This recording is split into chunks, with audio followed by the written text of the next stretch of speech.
A seguir, uma produção do projeto Rede Básica, um programa de apoio à educação básica, uma parceria do Ministério da Educação com a Universidade Federal de Santa Maria. São recebidos em audiência pelo senhor Presidente da República os integrantes da Seleção Nacional. Então eu disse para ele, o senhor organiza seu ministério e eu organizo meu time. O Messi pedindo, pelo amor de Deus, vocês ganham a Copa. E ele falou, não, pode deixar que nós vamos levar a Copa. Na prisão, eu imagino também fora dela, os militantes de esquerda se dividiram entre torcer ou não torcer para o Brasil.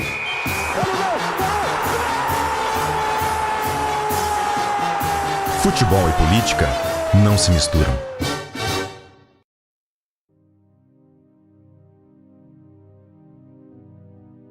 Olá, eu sou João Malaya, professor do Departamento de História da Universidade Federal de Santa Maria e estou com vocês aqui na série Futebol e Ditadura. Hoje, vamos entrar no 5º episódio da nossa série. Vamos falar de um importante torneio de futebol que foi uma ferramenta de apoio à ditadura. É o Torneio do Povo e a disputa da taça Presidente Emílio Garrastazu Médici. Esse torneio teve 3 edições, uma em 1971, depois 1972 e 1973. Bora falar sobre futebol e política? Episódio 5. O Torneio do Povo. Lembram que a gente falou da conquista do tricampeonato da Copa do Mundo de 1970 e de como o governo do general Emílio Garrastazu Médici se aproveitou da situação para fazer propaganda do regime militar?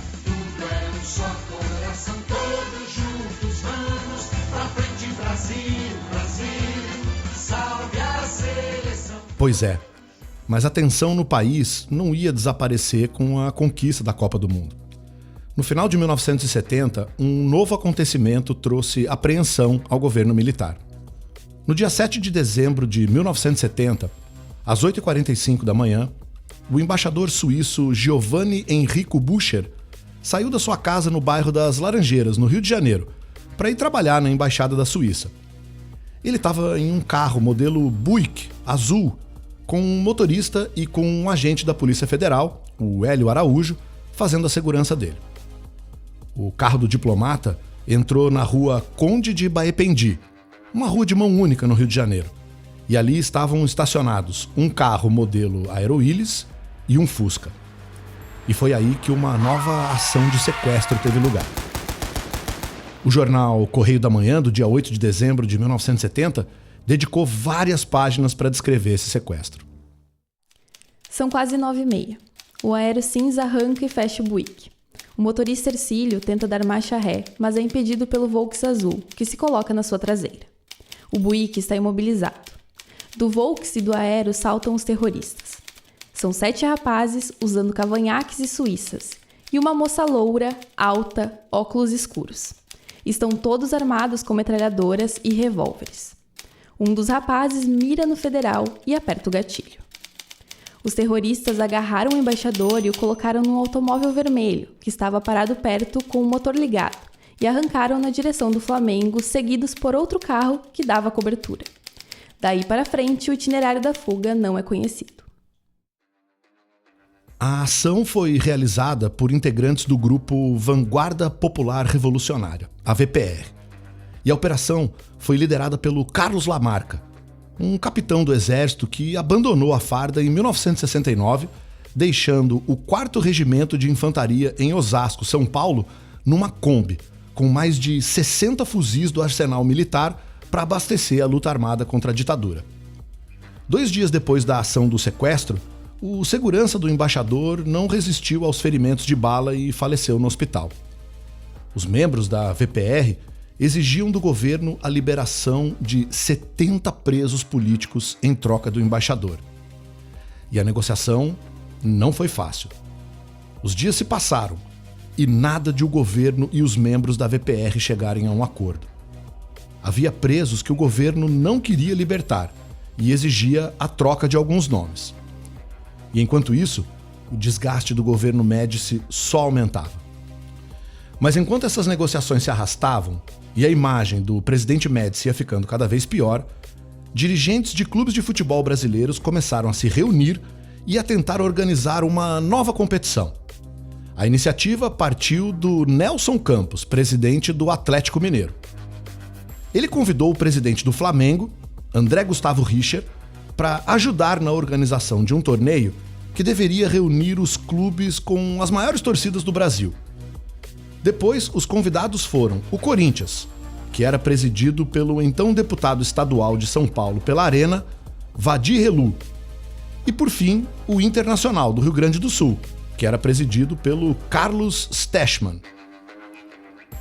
Os 4 dirigentes tentavam organizar o chamado Torneio do Povo. E vocês sabem que nome eles deram para o troféu que seria disputado? Olha só essa notícia do Jornal do Brasil do dia 5 de janeiro de 1971. Torneio do Povo já tem tabela. Os dirigentes do Flamengo, Corinthians, Internacional e Atlético organizaram ontem à noite a tabela do Torneio do Povo, que reunirá estes clubes anualmente na disputa do troféu Emílio Garrastazu Médici, que iniciará no próximo dia 24. O troféu, que se chamará Emílio Garrastazu Médici, custará 50 mil cruzeiros e terá várias cópias miniaturas que ficarão com os clubes vencedores, até que um ganhe em definitivo. Um clube terá de ganhar o torneio 3 vezes consecutivas ou 5 alternadas, para ficar de posse definitiva do troféu. É isso mesmo. Como eu falei para vocês no início, o troféu em disputa do Torneio do Povo levaria o nome do general Emílio Garrastazu Médici. Desta forma, os dirigentes do Flamengo, Corinthians, Internacional e Atlético Mineiro resolviam homenagear o presidente do Brasil, que governava o país em um de seus anos mais terríveis. E justamente no momento em que este presidente enfrentava uma enorme crise, com o embaixador suíço sequestrado há quase um mês e tendo que negociar a soltura de 70 presos políticos. E os presidentes não queriam só que o troféu levasse o nome do Médici. Eles queriam que o próprio presidente entregasse a taça ao time campeão. Ouçam essa notícia do Jornal dos Esportes do dia 16 de janeiro de 1971. O presidente Nelson Campos, do Atlético, enviou ofício ao presidente da República, general Emílio Garrastazu Médici, comunicando a decisão dos promotores do Torneio do Povo em indicá-lo como patrono da promoção, convidando-o ainda para entregar a taça no jogo decisivo. Na íntegra, o ofício diz o seguinte: solicitamos vênia Vossa Excelência para, em nome do Esporte Clube Internacional, Clube de Regatas do Flamengo, Esporte Clube Corinthians Paulista e Clube Atlético Mineiro, comunicar que o digno presidente foi escolhido como patrono do Torneio do Povo, expressão dos clubes do povo, cujo troféu o nome de Vossa Excelência dará relevo excepcional em face do prestígio que merecida e reconhecidamente goza em todo o país, especialmente entre nós responsáveis pelas grandes agremiações que expressam a força e a pujança do futebol brasileiro. Outro sim, muito nos honraria sua presença na partida de decisão do título, para fazer a entrega da taça em data que será comunicada a Vossa Excelência. Enquanto os dirigentes de 4 dos principais clubes brasileiros organizavam essa homenagem ao presidente Médici, o governo brasileiro negociou então a liberação de 70 presos políticos para serem enviados em exílio para o Chile. 2 desses presos eram Marco Antônio Maranhão Costa, o Marcão, e Jaime Valvitz Cardoso, o Jaimão. Os 2 foram presos pela ditadura por serem militantes de grupos de esquerda. Em entrevista a um documentário de título 70, eles contam que os presos foram conduzidos das cadeias onde estavam em Camburões para o aeroporto do Galeão, no Rio de Janeiro. E esse caminho não foi nada agradável. Eles botaram uns camburões no sol desde umas 8 horas da manhã. Imagina como é que estava aquilo, fechado. Aí abriram e nos botaram lá dentro. Tinha uns buraquinhos que a gente botava o nariz para respirar, que aquilo até queimava o nariz da gente. E o ar entrava quente. Quando nós chegamos no Galeão, os carros pararam e eles não nos tiraram dos carros. A verdadeira lata de sardinha sob o sol, né, durante muito tempo. Já tinham companheiros, inclusive, passando mal. No dia 14 de janeiro de 1971, os 70 presos políticos embarcaram para o Chile. O próprio presidente Médici assinou 2 decretos para a libertação dos presos e para o exílio fora do Brasil. o Jornal do Brasil colocou em sua capa desse dia: banidos voam rumo ao Chile. Exatamente à meia-noite de hoje, levantou o voo do galeão Boeing da Varig, conduzindo 70 banidos a Santiago do Chile. O presidente da República assinou ontem 2 decretos, banindo 68 brasileiros e expulsando os 2 estrangeiros que fazem parte da relação de presos trocados pelo embaixador Giovanni Enrico Butcher, por exigência de seus sequestradores. O governo cumpriu, desta forma, a última formalidade para que os banidos fossem mandados ao Chile. O desgaste com a troca de 70 presos políticos pelo embaixador suíço foi imenso e vinha bem a calhar um torneio de futebol com um troféu em homenagem ao presidente Médici.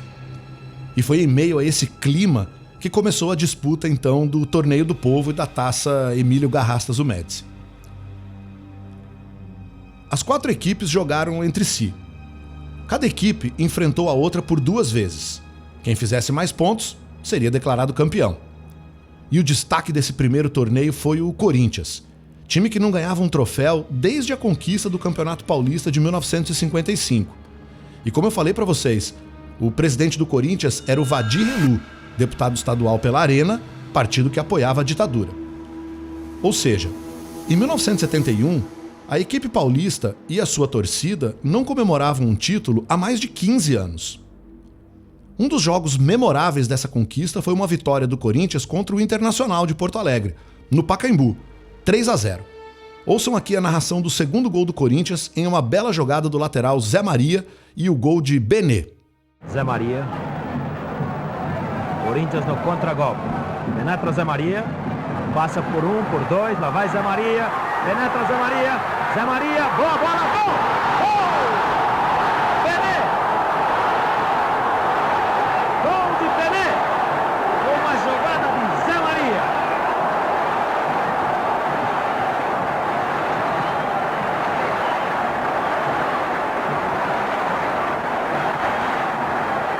Aí estão os corintianos. 18 minutos. Benê. 2-0. Na última rodada do torneio, dia 19 de fevereiro de 1971, o Internacional e o Corinthians se enfrentariam de novo, só que dessa vez no Mineirão. O Corinthians era o primeiro colocado, o Internacional era o segundo. Ou seja, bastava um empate para o Corinthians se sagrar campeão. O presidente Médici confirmou a sua presença no estádio. Ouçam a notícia do Jornal dos Esportes e reparem como esse evento era importante para o general-presidente. Médici confirma sua presença na decisão. O presidente Garrastazu Médici confirmou sua presença em Belo Horizonte, dia 19, para assistir a rodada dupla decisiva do Torneio do Povo, entre Internacional e Corinthians e Flamengo e Atlético. A Associação Desportiva de Minas Gerais e a Federação Mineira marcaram uma reunião para segunda-feira, a fim de escolherem o melhor lugar para instalar a comitiva presidencial no Mineirão. O local onde se encontra atualmente a tribuna de honra é muito em cima e não permitirá que os torcedores vejam o presidente e possam saudá-lo. No local onde se encontram as cadeiras numeradas será armado um palanque especial, desde que seja autorizado pelo Corpo de Segurança do Presidente, que é esperado ainda esta semana. A Associação Desportiva de Minas Gerais e a Federação vão preparar uma grande festa para o dia 19. O vencedor do torneio, representado pelo capitão do time, subirá ao palanque para receber das mãos do presidente a Taça Emílio Garrastazu Médici, que é de posse transitória, já que o Torneio do Povo será disputado anualmente nesse mesmo período. No dia do jogo, o general Médici recebeu placas comemorativas de esportistas mineiros, celebrando a sua primeira visita à capital de Minas Gerais como presidente. Ele ainda inaugurou uma placa no saguão do Mineirão em homenagem a essa visita. O Corinthians venceu a partida por 1-0 e se sagrou campeão do primeiro Torneio do Povo.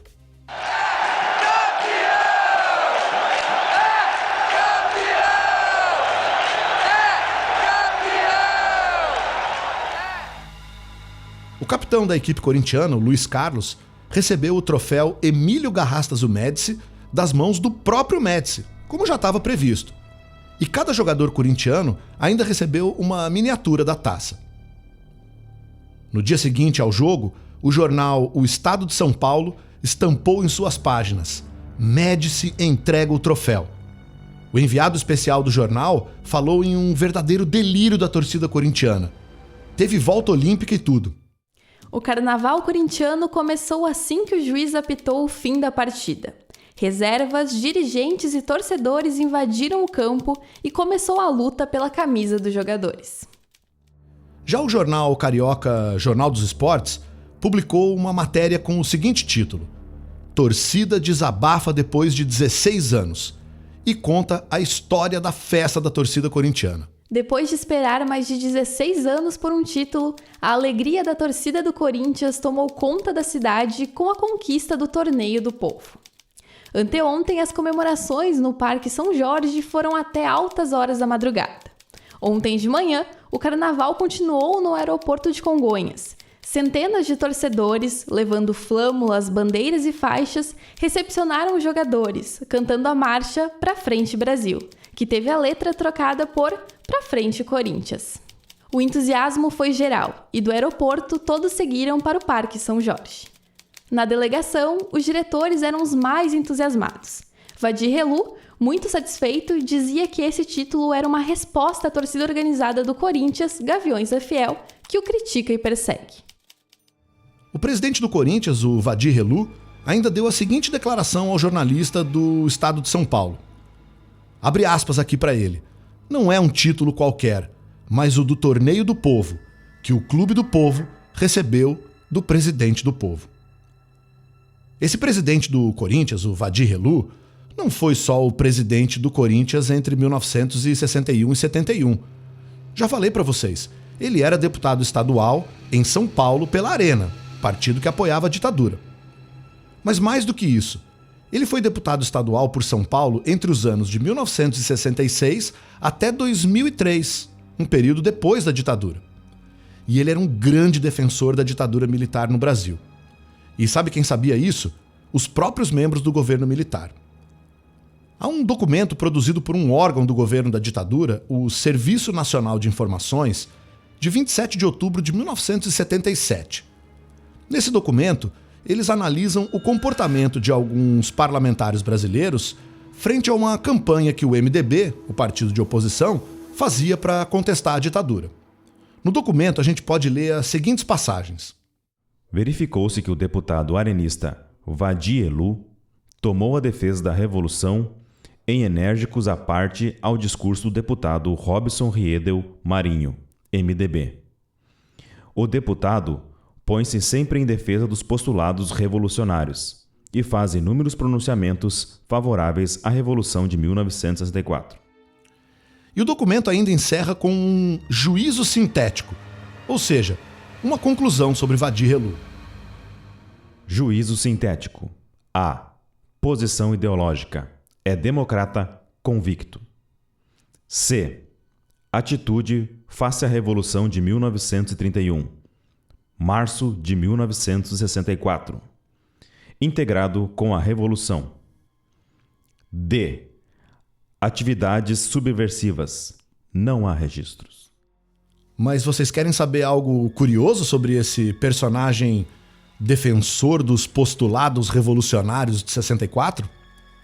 Durante o Torneio do Povo, em 1971, o Vadir Helu estava sendo investigado por um major da Aeronáutica, Gilvan Anselmo de Oliveira.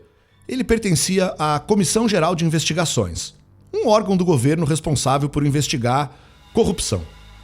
A acusação a Vadir Helu? Enriquecimento ilícito. A conclusão do Major Gilvan foi a seguinte. Em face do exposto, cabe-nos ressaltar que os acréscimos patrimoniais e as mutações realizadas pelo investigado resultaram no surgimento de quantia total de 43.110 cruzeiros, cuja origem permaneceu sem explicação.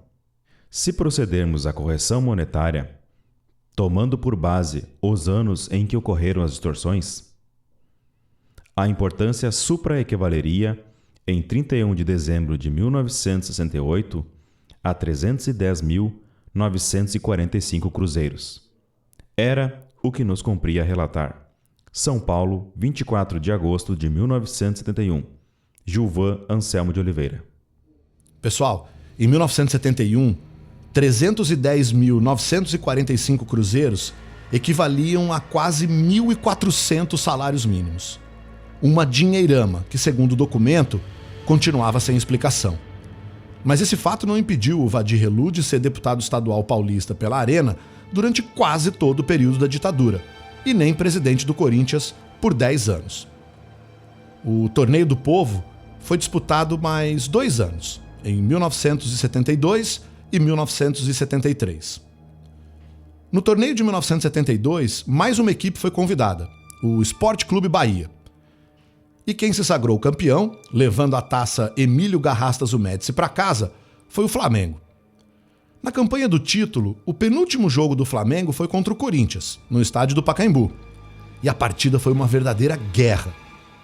Ouçam como o Canal 100, aquela produtora de filmes que fazia filminhos de futebol para passar no cinema, veja como eles descreveram a partida. A partida entre Flamengo e Corinthians pelo Torneio do Povo teve de tudo. 90 minutos de jogo corrido, nervoso e também violento. Ado acerta Caio, dando origem a uma disputa extra. Apesar dos protestos dos jogadores corintianos, o goleiro é expulso e o juiz confirma o pênalti que Paulo César vai cobrar. O Flamengo ainda comemorava o gol quando o Corinthians foi lá e empatou.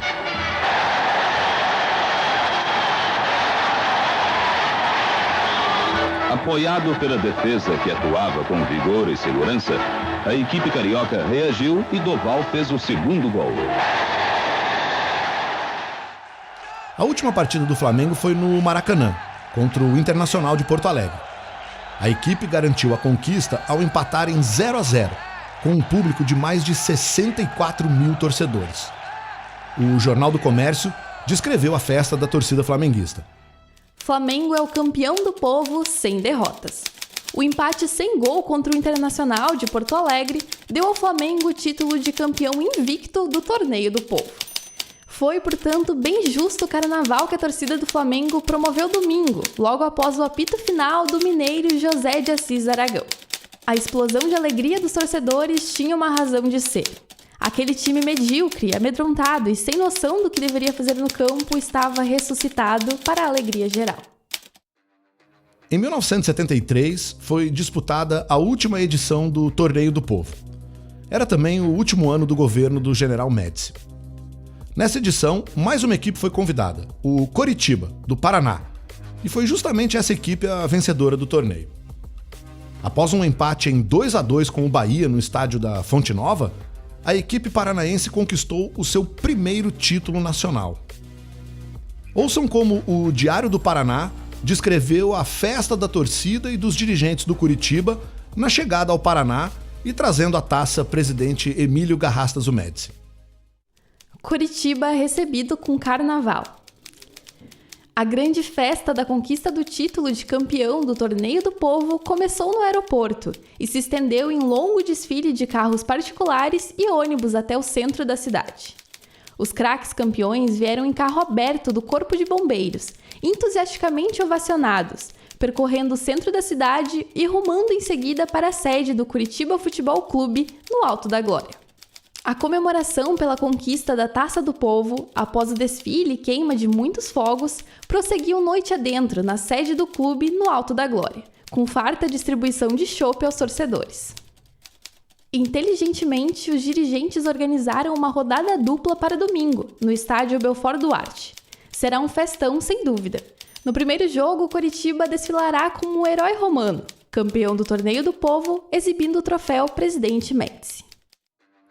E uma outra curiosidade, hein?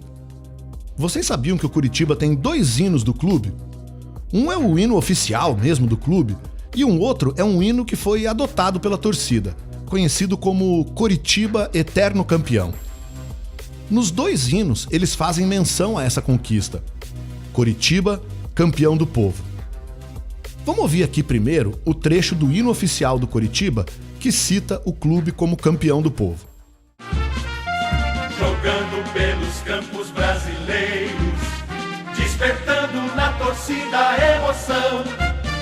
Coritiba, campeão do povo.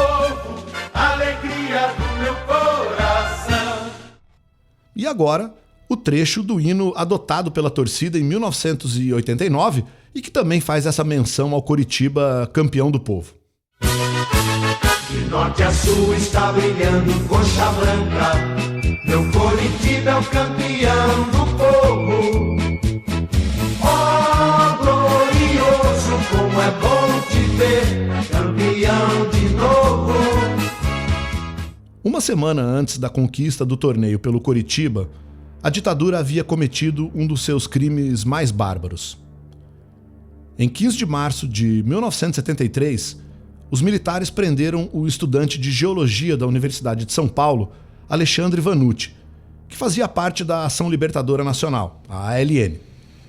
Ele foi torturado por 2 dias em uma cela do Destacamento de Operações de Informação, Centro de Operações de Defesa Interna, conhecido como DOI-CODE. O DOI-CODE era um órgão subordinado ao Exército de inteligência e repressão do governo brasileiro durante a ditadura. O Alexandre não resistiu às torturas e morreu no dia 17 de março. Ouçam aqui um trecho da entrevista do seu primo, o Camilo Vanucci, dada ao Jornal da Cultura. Ele era um aluno muito comum. A pecha de terrorista não podia colar no Alexandre.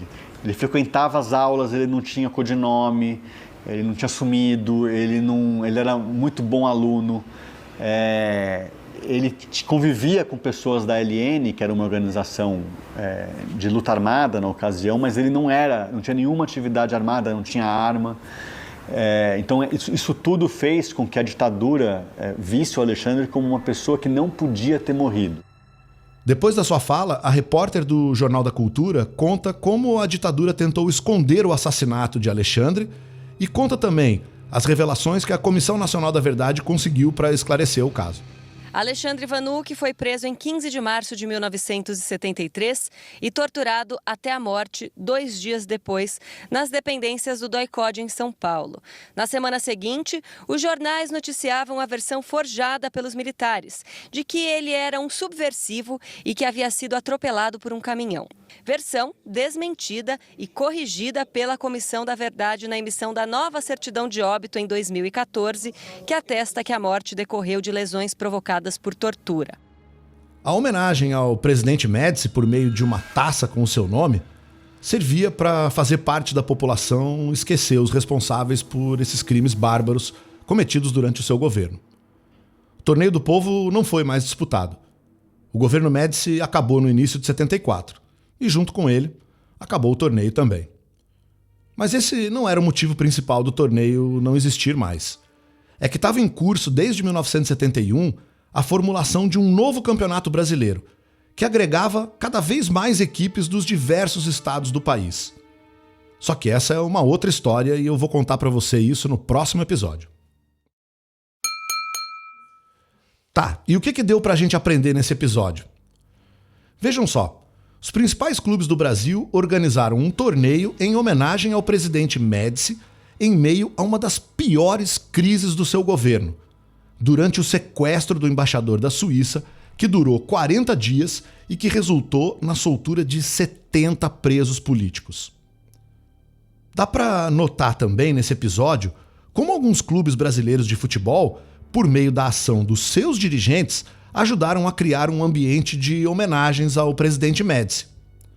Mas o que precisa ficar marcado aqui é que essas foram atitudes dos dirigentes.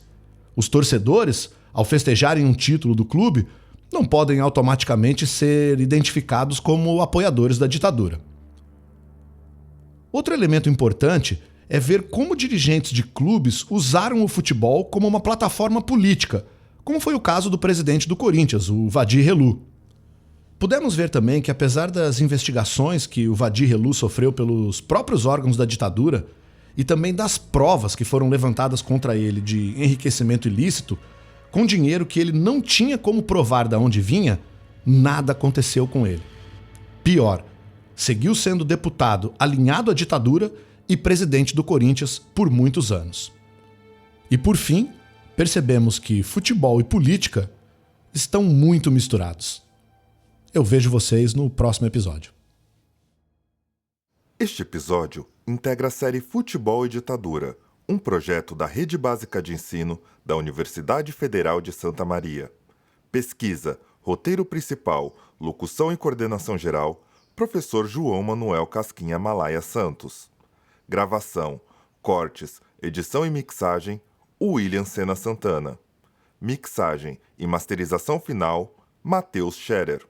Colaboração de roteiro, Milene Aparecida Eichelberg.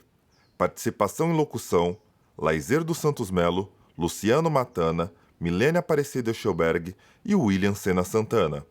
Consultoria e orientação de locução, Rodrigo Pereira Santiago.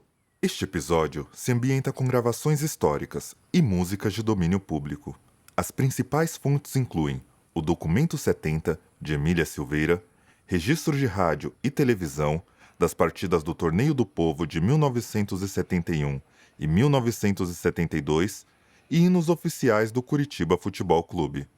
Entre as trilhas, ouvimos o jingle Pra Frente Brasil, o hino oficial do Curitiba, de Cláudio Ribeiro e Emero Reboli, e o hino popular Curitiba Eterno Campeão, de Francis Knight.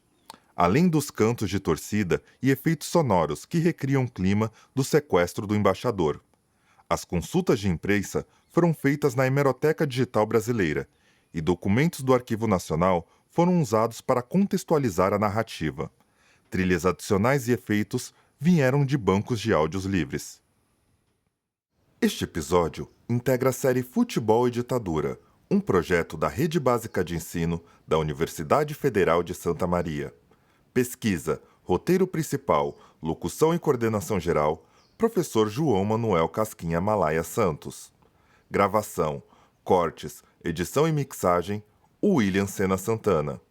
Mixagem e masterização final, Matheus Scherer.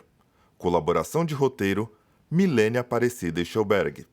Participação em locução, Laizer dos Santos Melo, Luciano Matana, Milene Aparecida Eichelberg e William Sena Santana. Consultoria e orientação de locução, Rodrigo Pereira Santiago. Este episódio se ambienta com gravações históricas e músicas de domínio público. As principais fontes incluem o Documento 70, de Emília Silveira, registros de rádio e televisão das partidas do Torneio do Povo de 1971 e 1972 e hinos oficiais do Curitiba Futebol Clube. Entre as trilhas, ouvimos o jingle Pra Frente Brasil, o hino oficial do Curitiba, de Cláudio Ribeiro e Emero Reboli, e o hino popular Curitiba Eterno Campeão, de Francis Knight. Além dos cantos de torcida e efeitos sonoros que recriam o clima do sequestro do embaixador. As consultas de imprensa foram feitas na Hemeroteca Digital Brasileira e documentos do Arquivo Nacional foram usados para contextualizar a narrativa. Trilhas adicionais e efeitos vieram de bancos de áudios livres.